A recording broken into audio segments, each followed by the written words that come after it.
Hello friends. आजच्या भागामध्ये आपण भारतातील कमी मानवी विकास निर्देशकाची कोणकोणती कारणे आहेत या अनुषंगाने आपण बोलणार आहोत. भारतातील कमी मानवी विकास निर्देशाचं पहिलं कारण आहे शैक्षणिक असमानता. आणि हा जो घटक आहे तो ह्युमन डेव्हलपमेंट इंडेक्सवरती सर्वात प्रभाव पाडणारा घटक आहे. भारतातील शिक्षण क्षेत्रामध्ये जर प्रवेश पाहिला तर त्याच्यामध्ये आपल्याला लक्षणीय असमानता असल्याचे पाहावयास मिळू शकतो. आपल्या ते भारतातील काही थोडेच जे लोक आहेत ते उच्च शिक्षित आहेत आणि बहुसंख्य लोक जर पाहिले असेल तर ते अल्पशिक्षित किंवा अशिक्षित असे आहेत. श्रीमंत लोकांना शिक्षण घेणे अतिशय शक्य असतं, सोयीस्कर असतं आणि जे गरीब लोक असतात, ते बरेच लोक शिक्षणापासून अलिप्त हे राहत असतात. त्यामुळे एकूण शैक्षणिक घटक जर पाहिला, तर या एकूण शैक्षणिक घटकावरती ही शैक्षणिक असमानता हा मोठ्या प्रमाणामध्ये प्रभाव पडत आहेत. त्यामुळे याचा प्रभाव हा मानवी विकास निर्देशावर पडतो. त्यामुळे आपल्याकडचा ह्युमन डेव्हलपमेंट इंडेक्स हा कमी राहत असतो. दुसरा मुद्दा आहे तो कमी साक्षरता दर. भारतात साक्षरतेचे दर जर सुधारले असले, तरी ग्रामीण भाग असेल, तसेच आदिवासी जो भाग असेल, या भागामधील जो अंतर आहे, ते लक्षणीय अंतर आहे.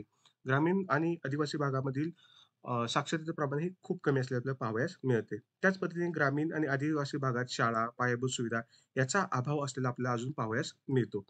त्यामुळे ग्रामीण आणि आदिवासी भागात शिक्षणाचा अपुरा प्रवेश आणि गळतीचे उच्च प्रमाण म्हणजे तिथं ड्रॉपआउट रेशो मोठ्या प्रमाणामध्ये आहे. त्यामुळे मानवी विकास निर्देशांक कमी राहण्यासाठी हा घटक हा प्रभाव पाडत असतो. तिसरा मुद्दा आहे शिक्षणाचा दर्जा.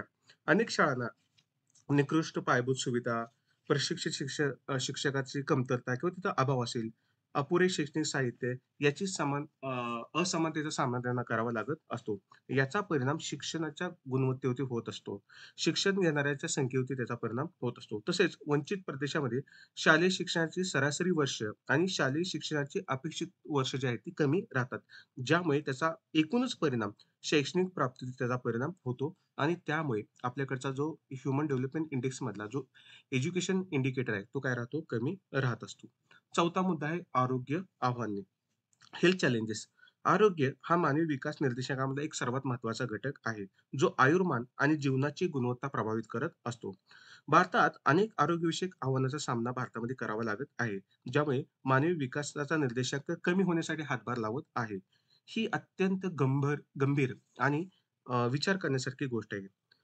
जागतिक सरासरीच्या तुलनेमध्ये भारताला उच्च अर्भक आणि माता मृत्यूदराचा सामना करावा लागत असतो. त्याचबरोबर अपुरी प्रस्तुतीपूर्व आणि प्रस्तुतीनंतरची काळजी, त्याचबरोबर कुपोषण, आपत्कालीन वैद्यकीय सेवेचा अभाव या घटकाचा समावेश याच्यामध्ये होतो. त्यामुळे आपल्याकडचा जो हेल्थ स्टेटस आहे तो कसा राहतो? कमी राहत असतो. त्याचप्रमाणे ग्रामीण भागात अनेकदा ज्या आरोग्यविषयक सुविधा असेल, त्या आरोग्यविषयक सुविधा उपलब्ध नसतात. तसेच प्रशिक्षित वैद्यकीय जे व्यावसायिक आहेत, त्याचा अभावही आपल्या भारत देशामध्ये आढळून येतो. त्याचप्रमाणे आरोग्य सेवेसाठी खिशातून जास्त पैसा खर्च करावा लागत असतो. ज्याच्याकडे पैसा असेल असे लोकं आरोग्यविषयक सुविधा ह्या घेऊ शकतात. प्रायव्हेट सेक्टरमध्ये जाऊन घेऊ शकतात. पण ज्याचं उत्पन्नच अल्प असेल, अशा लोकांना आरोग्याच्या सुविधा ह्या खाजगी क्षेत्रातून घेता येऊ शकत नाहीत. त्यांना शासकीय ज्या आरोग्य सुविधा आहेत त्याच्यावरती अवलंबून राहावं लागतं आणि त्यांना त्या ठिकाणी जर शासकीय सुविधा उपलब्ध मिळू शकत नसतील, तर ते उपचार घेऊ शकत नाहीत. त्यामुळे आपल्याकडचा हेल्थ इंडिकेटर हा कमी राहू शकतो. शासनाने याबाबत अनेक योजना राबवल्या असेल, परंतु जे काही खरे आणि गरजू लाभार्थी आहेत, त्यांच्यापर्यंत त्या सुविधा पोहोचताना दिसत नाही.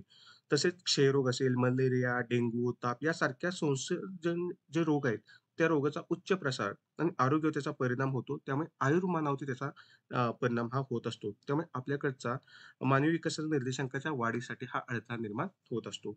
5वा मुद्दा आहे आर्थिक विषमता. आर्थिक विषमता ही संसाधने आणि संधीच्या प्रवेशावरती परिणाम करत असते. एकूणच मानवी विकासावर सुद्धा त्याचा परिणाम घडून येऊ शकतो. भारतात एच-डी-आय निर्देशांक कमी असण्यासाठी आर्थिक विषमता एक महत्त्वाचा घटक ठरलेला आहे. भारतातील उत्पन्नाची विषमता जर पाहिली तर आपल्याला लक्षणीय फरक त्यामध्ये दिसून येऊ शकतो. लोकसंख्येचा बराचसा भाग आपला दारिद्र्य रेषेखाली राहत असतो आणि अत्यल्प जो लोकसंख्येचा भाग आहे, तो गर्भ श्रीमंत आहे. त्याच्याकडे मोठ्या प्रमाणामध्ये संपत्ती साठलेला आहे. त्यामुळे संपत्तीच्या या अंतरामुळे शिक्षण, आरोग्य आणि ज्या इतर सुविधा आहेत, याच्यावरती परिणाम घडून येऊ शकतो. 6वा मुद्दा आहे पायाभूत सुविधाची कमतरता. मानवी विकासामध्ये पायाभूत सुविधाला हे खूप महत्त्वाचं स्थान आहे. जर मानवाचं ह्युमन डेव्हलपमेंट करायचं असेल, तर पायाभूत सुविधा उपलब्ध असणं गरजेचं आहे. आणि भारतात अपुऱ्या पायाभूत सुविधामुळे शिक्षण, आरोग्य सेवा आणि आर्थिक कल्पांच्या प्रगतीला बाधा निर्माण होताना आपल्याला दिसून येतो. भारतात बऱ्याच भागात अजूनही पुरेशा प्रमाणामध्ये स्वच्छता सुविधा उपलब्ध नाहीत. त्याचप्रमाणे शुद्ध पिण्याचं पाणी उपलब्ध होत नाही. हे सार्वजनिक आरोग्य आणि जीवनमानाच्या गुणवत्तेवरती परिणाम करत असतात. जर लोकांना चांगलं स्वच्छ पाणी, शुद्ध पाणी जर मिळालं, तर लोकांचं आरोग्य हे उत्तम राहू शकतो. कारण बरेचसे आजार, साथीचे आजार वगैरे असतात, हे पाण्यातून लोकांमध्ये पसरत असतात. त्यामुळे लोकांना चांगले आरोग्य मिळत नाही. भारतात अजून जर पाहिलं, तर अजून सुद्धा वाहतूक व्यवस्था अतिशय खराब आहे. पायाभूत सुविधा उपलब्ध नाहीत. त्यामुळे बाजारपेठ असेल, शिक्षण असेल, आरोग्य सेवेमध्ये प्रवेश हा मर्यादित प्रमाणामध्ये आपल्याला मिळतो. अपुऱ्या वाहतूक आणि दळणवळणाच्या सुविधांमध्ये ग्रामीण असेल, दुर्गम भाग असेल, हा आर्थिक घटकांच्या किंवा आर्थिक विकासापासून तो वंचित राहत असतो.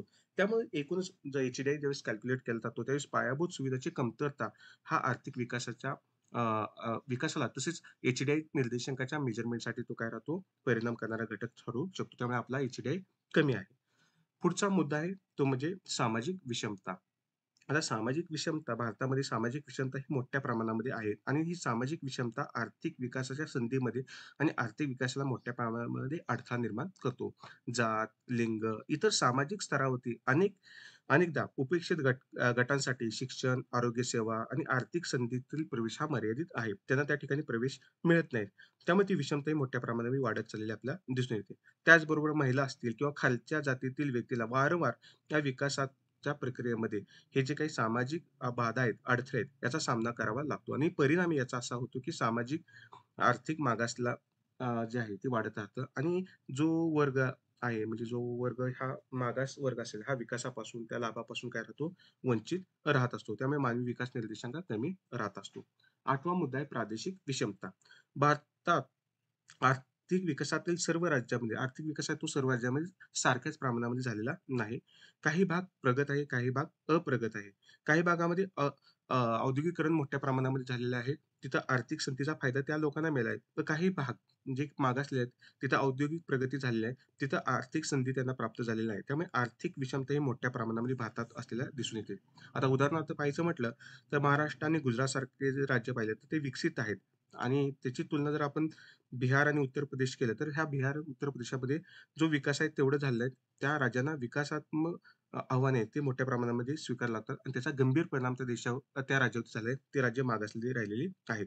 हे प्रादेशिक विषमता, असमान संधी याचा परिणाम हा ज्यावेळेस एचडीआय कॅल्क्युलेट केला जातो त्यावेळेस होतो. त्यामुळे आपला संपूर्ण विकासाचा निर्देशांक कमी राहण्यास त्यामुळे एक प्रकारची मदत झाली आहे, जी चुकीची किंवा जी घातक अशी आहे.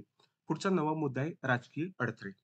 विकास कार्यक्रम आणि धोरणाची अंमलबजावणी करायची असेल, तर प्रबळ आणि प्रभावी राजकीय इच्छाशक्ती असणं गरजेचं आहे. जेवढी प्रभावी राजकीय इच्छाशक्ती असेल, तेवढा विकास आणि धोरणं याचं प्रभावी इम्प्लिमेंटेशन होत असतं. आणि यासाठी सर्वात महत्त्वाचा घटक असतो, की स्थिर आणि स्पष्ट बहुमताचं सरकार असणं गरजेचं असतं.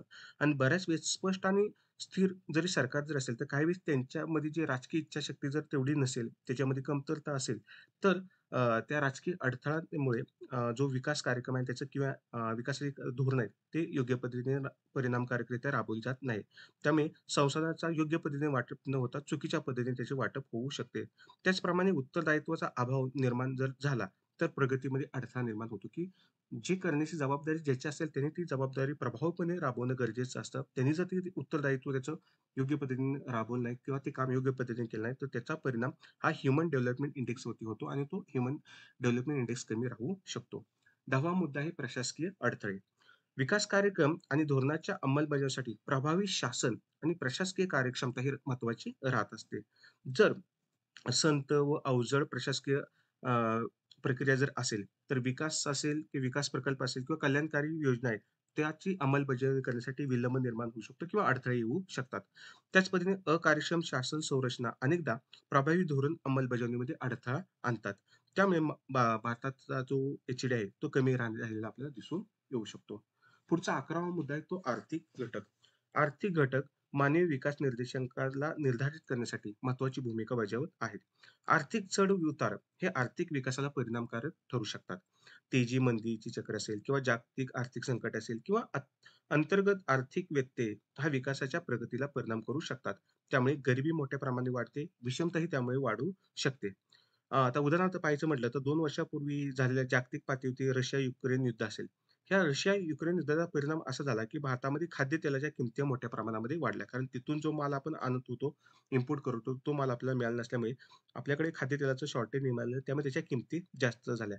त्यामुळे अत्यल्प उत्पन्न गटातील लोकांच्या अ, खर्चावरती मोठ्या प्रमाणामध्ये प्रभाव पडला. कारण जास्त किंमत देऊन त्या वस्तू त्या तेल खरेदी करणं त्यांना शक्य झालं नाही. मग याच्यामुळे काय होतं, हा आर्थिक घटक प्रभाव टाकत असल्यामुळे मानवी विकासाचा निर्देशांक काय राहतो, कमी राहत असतो. आणि शेवटचा आहे तो पर्यावरणीय घटक. पर्यावरण घटक सुद्धा मानवी विकासामध्ये महत्त्वाची भूमिका बजावत असतो. वायू प्रदूषण, जंगलतोड, हवामानातील जो बदल होतोय, त्याचप्रमाणे जो काही ग्लोबल वॉर्मिंग आहे, यासारख्या समस्यामुळे आरोग्य आणि आर्थिक अस्थिरता निर्माण होऊ शकतो. आणि परिणामी अनेक नैसर्गिक संकट असेल किंवा मानवनिर्मित संकटे त्यातून निर्माण होत असतात. आणि त्याचा परिणाम एकंदरीत मानवी जीवनावरती, मानवी विकासावरती त्याचा परिणाम होत असतो. त्यामुळे मानवी विकासाचा निर्देशांक हा कमी राहतो. भारतात कमी विकास निर्देशांकाची कारणे शोधण्यासाठी एक बहुआयामी दृष्टिकोन आवश्यक आहे. ज्याच्यातून सामाजिक, प्रादेशिक असमतोल दूर करताना शिक्षण, आरोग्य सेवा, पायाभूत सेवा, त्याचप्रमाणे आर्थिक संधी सुधारणे, मानवी विकासाचे परिणाम वाढवण्यासाठी आवश्यक आहे. तसेच मानवी विकास उच्च पातळी गाठण्यासाठी आणि सर्व नागरिकाच्या जीवनमानाचा दर्जा सुधारण्यासाठी प्रभावी शासन, लक्षित धोरणे आणि विकासातील जो सातत्य आहे, ते सातत्यपूर्ण गुंतवणूक ही महत्त्वाची आहे. अशा पद्धतीने या भागामध्ये आपण भारतातील कमी मानव विकास निर्देशांकाची कारणे पाहिलेली आहेत. धन्यवाद.